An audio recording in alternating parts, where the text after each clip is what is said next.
Bonjour à toutes et à tous. Voici le deuxième post-audio de cette série Mima, démarré la semaine dernière, dimanche dernier, une série qui s'intitule 1000 idées pour 1000 agapés et qui est simplement une proposition que je vous fais donc ici avec des choses que j'ai entendues sur la toile, sur le phénomène flamme jumelle, sur la relation, et avec lesquelles je ne suis pas forcément en résonance, donc des citations, des phrases ou des questions peut-être qui se posent et qui sont extraites de toute la toile internet, et même pas forcément que la bulle flamme jumelle d'ailleurs, que je reprends, que je vous cite et je vous dis quel est mon humble avis dessus, puisque ça ne sera que mon avis, ce que j'en pense, pourquoi ça ne résonne pas forcément, et donc proposition après proposition. Allons-y ici pour le post-audio Mima numéro 2. Première proposition, les flammes jumelles sont issues d'une seule et même âme, divisée en deux moitiés, moitiés qui se complètent.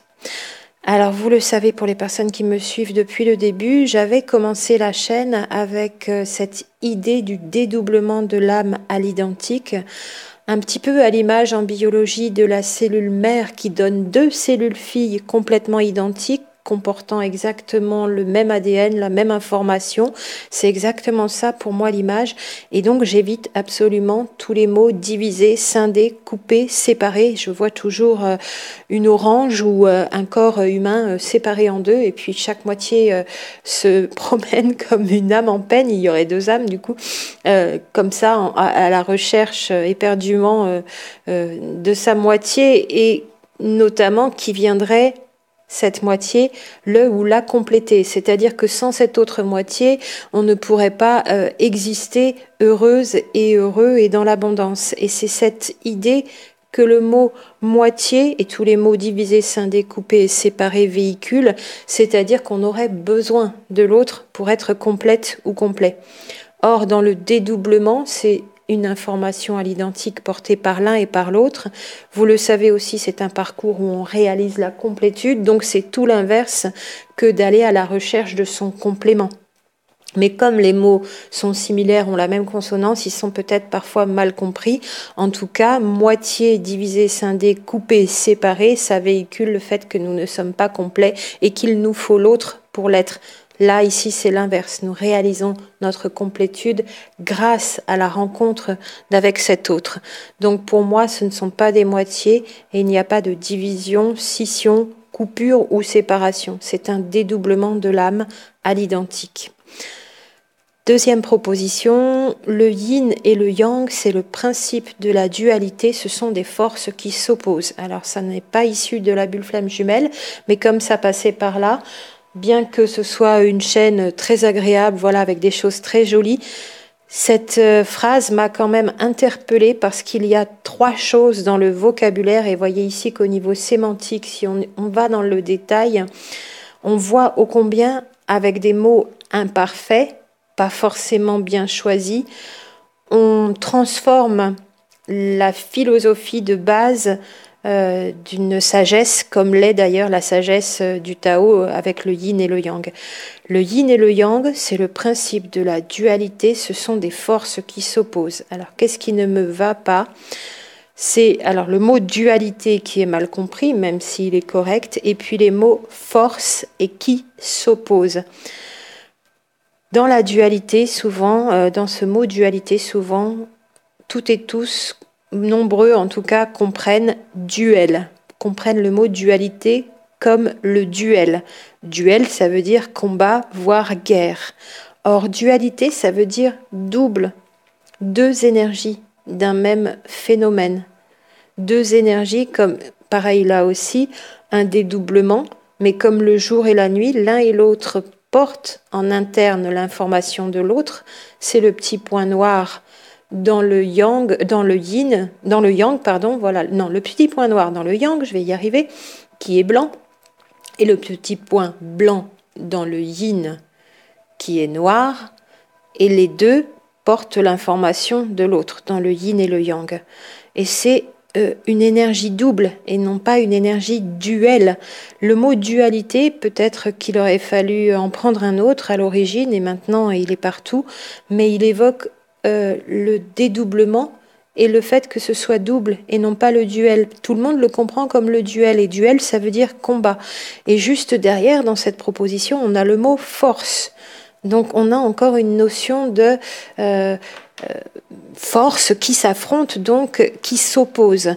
Moi, j'aime à dire que ce sont le yin et le yang des énergies complémentaires opposées. C'est légèrement différent de dire que ce sont des forces qui s'opposent et ça fait la différence au niveau de l'impression que ça fait sur nos esprits, dans nos psychés, à un niveau mental, donc, des énergies, des principes. Donc le principe du yin et du yang, ce sont deux énergies, un dédoublement d'énergies qui sont complémentaires, opposées, contenues l'une dans l'autre. Et on n'a plus là cette idée de duel, on n'a plus non plus l'idée de séparation, parce que dit duel, dit deux, donc on va se battre, on est séparés, on est opposés, avec des forces qui s'opposent. Il n'y a plus d'idée de guerre et il n'y a plus d'idée incomplète dans le sens où le yin et le yang sont l'un dans l'autre et l'un et l'autre reflètent le même principe général et se complètent l'un et l'autre mais ne vont pas l'un sans l'autre. Ils sont toujours l'un avec l'autre et ils sont inséparables. Ils ne sont pas opposés, ils sont complémentaires dans leur disposition. Et ils ne sont pas en duel, ils sont doubles. C'est un principe double, tout simplement. C'est ce que ça veut dire, le yin-yang, principe de la dualité. C'était un petit peu précis, mais pour moi, ça reste important quand même. Troisième proposition, donc, le chaser a le pouvoir de mettre fin à la séparation. Un seul des deux jumeaux peut sortir le duo de la nuit noire de l'âme. Alors ça, c'est tout simplement une mauvaise compréhension, peut-être de quelqu'un qui a vu mes vidéos numéro 295-96, puisque cette proposition est issue d'une vidéo de cette personne qui a posté juste derrière, et qui a peut-être dupliqué le propos par rapport au chaser qui bloque, sans comprendre, et sans avoir entendu non plus les 5 premières minutes de la vidéo numéro 296. Ici, mon point de vue, vous le savez vu que vous avez sûrement écouté mes vidéos, il n'y a pas que le chaser qui a le pouvoir de mettre fin à la séparation. Et voyez le mot pouvoir déjà, comme il a toute une aura qui pourrait presque être manipulatrice quand il est utilisé ainsi, parce que comme ce sont plus de 90% de chasers qui écoutent ici, cette personne s'adresse donc à vous, chaser, et vous dit « c'est vous qui avez le pouvoir dans cette situation pour résoudre la séparation, et vous êtes le seul des deux jumeaux ou la jumelle qui peut résoudre la problématique ». C'est un tantinet manipulateur, je vais le dire comme ça, et vous le savez très bien, ça bloque des deux côtés, l'un fuit, l'autre bloque. C'est un travail commun, c'est une transformation commune plutôt que travail toujours. Et à la fois, le chaser avance, le runner avance, chacun à leur façon, chacun avec leurs mécanismes différents et chacun avec le besoin de libérer des programmations différentes.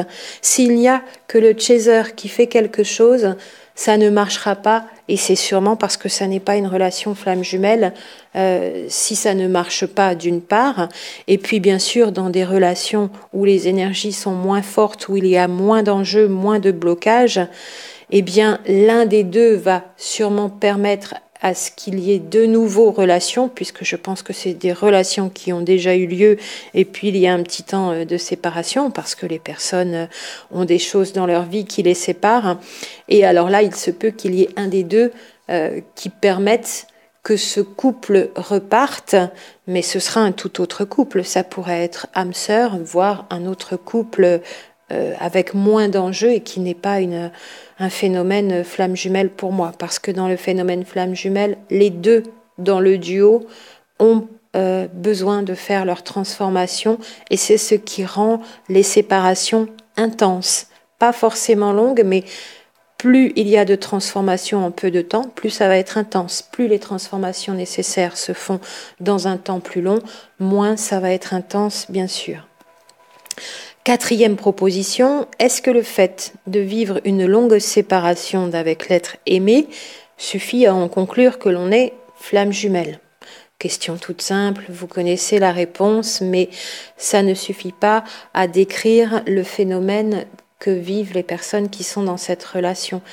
Il n'y a pas que le fait de vivre une longue séparation qui décrit et qui permettent de caractériser la relation flamme jumelle. Nombre de relations amoureuses présentent de longues séparations et n'en sont pas pour autant des relations flamme jumelle, bien sûr. Et peu importe, je le redis, que vous soyez flamme jumelle ou pas, c'est de réussir votre vie et votre vie amoureuse qui est la plus importante. Et si c'est cet être que vous aimez qui est le plus important, peu importe la relation, il reste le plus important. Alors si vous avez besoin pour compléter de nouveau, et si vous êtes récemment arrivé sur la chaîne, vous avez plein d'autres vidéos ici, parmi les 300, plus de 300 maintenant, qui ont été postées. Donc vous avez le jour de la reconnaissance, il n'y a pas très longtemps, vous en avez beaucoup sur les connexions énergétiques. La mission commune, pour moi, fait aussi partie de cette définition de la relation flamme jumelle. Vous avez, si vous voulez, la vidéo numéro 102 du 4 avril 2018, qui est une rétrospective qui vous donnera beaucoup d'éléments parce que c'est une synthèse des idées que je véhicule moi ici sur la chaîne, sur la relation flamme jumelle. Et puis encore numéro 257, par exemple, une puissante attraction entre les jumeaux, ou la 239 pour le défi entre les jumeaux, et encore bien d'autres que vous saurez trouver. Sixième proposition, est-ce un lien magique? Alors déjà ici, c'est pareil au niveau du vocabulaire, de la sémantique, je n'utilise pas le mot lien, mais j'utilise le mot relation. Et j'ai posté cette vidéo aussi numéro 218 avec un ange brun et un ange blond, et le vert et le rouge du yin-yang d'ailleurs, où je vous dis que pour moi, ça n'est pas un lien, mais c'est un état. On est dans cet état depuis que l'on est arrivé sur Terre et que notre autre est aussi arrivé sur Terre, avec la différence d'âge en temps terrestre. Et on se prépare tout au long de la vie, depuis qu'on est arrivé sur Terre, à cette rencontre, pour ce que l'on est venu faire pour cette Terre dans cette époque particulière. Donc, lien magique, je n'utiliserai pas cette expression, mais l'amour est magique pour tout le monde. Partout où il y a de l'amour, l'amour c'est magique. C'est une énergie magique, c'est les plus hautes vibrations de ce que l'on peut trouver, de ce que l'on puisse trouver dans l'univers, l'énergie d'amour. Et c'est magique l'amour. Mais ce phénomène flamme jumelle, phénomène du double, lui est plutôt métaphysique parce que hors du commun et complètement inconnu à ce jour. Et on décrypte pas à pas. Donc dire que le lien est magique, c'est deux mots déjà qui seraient là un petit peu aussi pour manipuler. Je n'appelle pas ça un lien, mais une relation. Et c'est l'amour qui est magique pour tout le monde, même hors d'un phénomène flamme jumelle, toujours et encore. Septième proposition, Chaser et Runner. Donc c'est une question. Chaser et Runner vont-ils tous les deux passer par la nuit noire de l'âme ? Alors cette nuit noire de l'âme, j'ai longtemps attendu, comme pour le karma et comme pour l'ego, et j'ai bien fait parce que je suis contente de voir tout ce qui circule un peu sur la toile et de pouvoir par la suite vous donner moi comment je conçois ce qu'est l'âme, ce qu'est le karma et ce qu'est l'ego, tout est lié. Et d'ailleurs au sein d'une matrice, je viens de vous en parler en vidéo numéro 300, il serait bon vraiment de redéfinir ce qu'est la nuit noire de l'âme parce qu'il semblerait bien qu'il y ait beaucoup de confusion avec la dépression tout simplement. Et la nuit noire de l'âme et la dépression, ce sont deux choses différentes. Donc je reprendrai cela. Il peut être nécessaire aussi de donner sa définition de ce qu'est l'âme parce que qui peut définir ce qu'est l'âme pour tout le monde et que ça fasse consensus, je ne pense pas qu'on puisse en arriver là pour l'instant, d'autant plus que c'est aussi un concept religieux. qui est devenu un concept spirituel ou qui a été repris, voilà, ou qui précédait peut-être. Qu'est-ce que l'âme? D'autres l'appellent autrement. Moi, j'entendais aussi en famille le noyau biologique, donc ce qui reste après la mort. Vous voyez que c'est un autre nom pour une même chose dans la conception des personnes, mais pourtant il y a un vocabulaire différent. Donc qu'est-ce que l'âme? Ce serait aussi à redonner pour chacun et chacune sa définition. Qu'est-ce que la nuit noire de l'âme? Et puis, le plus souvent, donc pour répondre à cette question de mon point de vue, sauf cas exceptionnel, le plus souvent, les chasers ont déjà fait leur nuit noire de l'âme. Ils ont eu des vies difficiles et depuis le début, il y a déjà eu beaucoup de changements dans leur vie, des catastrophes, des défis et des challenges seuls, très seuls à relever, des grandes remises en cause. Beaucoup de femmes ont été aussi en relation de couple avec une personne perverse narcissique, un individu pervers narcissique, et étaient déjà en chemin vers une reconnexion divine avant même la rencontre. C'est parce que cet être sur Terre, être humain, chaser donc, est bientôt prêt pour cette reconnexion divine qu'elle rencontre, il ou elle rencontre son autre, son double d'âme. Si cette chaser donc n'était pas prête, il ne rencontrerait pas cet autre. Et c'est parce elle est passée par de nombreuses épreuves et a déjà passé bien souvent la nuit noire de l'âme, qui est à ne pas confondre avec la dépression, qu'elle va pouvoir rencontrer son autre. Parce que la nuit noire de l'âme, on est déjà en éveil quand on la vit. Et ça vient clôturer ce chemin d'éveil dans lequel on est en train de faire cet éveil. La nuit noire de l'âme, quelque part, signe un éveil presque complet, sinon quasi complet, et prépare à la rencontre d'avec son runner pour les chasers. Et puis simplement, je dirais que si les deux faisaient cette nuit noire de l'âme pendant ce parcours, alors que pour moi le chaser vient aider le runner sur ce point. Et sur ce point, quand le runner vient aider le chaser sur d'autres, attention, c'est pas simplement le chaser qui va aider le runner et puis le runner est un assisté et attend que le chaser l'aide. C'est pas ça du tout le propos. Le chaser vient aider le runner sur ce point parce qu'il va faire sa nuit noire de l'âme, puisqu'il va vivre son éveil, en tout cas son réveil, parce que l'éveil il est à l'intérieur mais il est encore programmé, alors surtout sur ce qui est dans sa vie extérieure pour moi le runner. Et il y a encore des programmations, et beaucoup chez le chaser, dans sa personnalité, dans ses mémoires personnelles à un niveau dit karmique. Il faudrait définir le karma. Si le chaser vient aider le runner sur ce point de la nuit noire de l'âme, ce serait difficile si ce chaser ne l'avait pas déjà faite. Et donc n'avait pas déjà tout un parcours sur certains points qui permettent d'aider son runner. Voilà ma perception ici de la nuit noire de l'âme, que les deux ne font pas en même temps sur ce parcours, parce que bien souvent, sauf cas exceptionnel, à voir au cas par cas, le chaser a déjà fait sa nuit noire de l'âme et donc n'a plus besoin de la faire pour la réponse. Par contre, effectivement, s'il y a deux personnes, une en dépression et une qui fait la nuit noire de l'âme, ça pourrait être donc relation âme-sœur, tout simplement, voire âme jumelle. Voilà pour ces propositions ici. Autant vous dire d'ailleurs, pour rebondir sur est-ce que chaser et runner font la nuit noire de l'âme tous les deux, donc est-ce qu'ils vont tous les deux passer la nuit noire de l'âme? Le chaser l'a souvent faite avant et le runner va la faire effectivement, il y a de grandes chances, sur ce parcours. Alors je pourrais vous parler prochainement d'un retour sur effectivement ce dont j'avais parlé, qui vient de Nathalie Ebner, donc le nœud karmique originel, qui serait donc la blessure originelle aussi, et non pas un karma principal entre les deux jumeaux, le travail sur l'ego. Voilà, dans le post-audio Mima 3, on reviendra sur plein d'autres choses, bien sûr. Et je voudrais conclure pour dire que bientôt les flammes jumelles seront encore plus fortement sollicitées pour continuer d'aider les nouvelles énergies planétaires à s'ancrer, et d'ailleurs que jusqu'à temps que la libération planétaire soit complète, et c'est pas encore gagné, les flammes jumelles n'auront pas de repos. Donc peut-être que beaucoup pourront préférer à cette réalité, donc être dans une autre relation finalement, parce que ça n'est pas fini pour les flammes jumelles, ça ne fait que commencer.